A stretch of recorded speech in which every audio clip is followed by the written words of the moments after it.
Transforming your topic into a question will help reframe it, improving the likelihood you will find information in a database and other sources. For example, we may begin formulating our research topic, after-school programs, into a question like, are after-school programs good? Admittedly, this is a basic question, so we will apply PICO as a process for reframing the research question and crafting our search strategy. The acronym PICO stands for P, person, patient, or population, I, indicator or intervention, C, comparison, and O for outcome. Application of PICO invites us to think critically about these aspects of our original question. Are after-school programs good? Good for whom? School-age children? Compared to what? No after-school programs? And what do we mean by good? Academic achievement. Once we have filled out our framework, we can restate the question to, how effective are after-school programs for school-age children in terms of their academic achievement? Next, we will develop our strategy for searching the databases.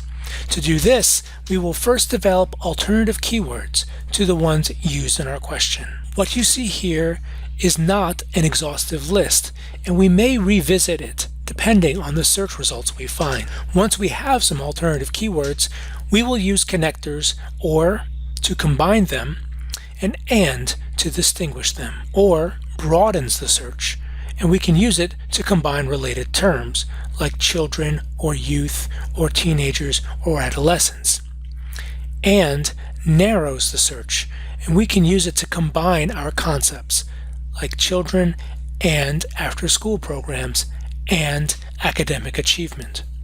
Our complete search strategy will look something like this, using parentheses around the terms for visual clarity: children or youth or teenagers or adolescents, and mentoring or extracurricular activities or after-school programs, and academic achievement or graduation rates. Before applying this search strategy in a database, here are some extra tips. Using truncation will retrieve variations of words, and it's a good way of broadening your search. The truncation symbol directs the database to search for the root word and any ending. The most common symbol for truncation is the asterisk. For example, typing teen asterisk would retrieve results containing teen, teens, teenage, teenager, and teenagers. Use quotation marks to narrow your search or to combine search terms that are more than single words.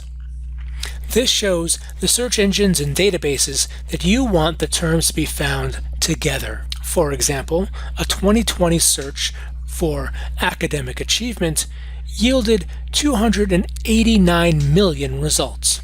However, a 2020 Google search for academic achievement in quotes yielded 13.8 million results. All of these tips will help us craft a more meaningful search.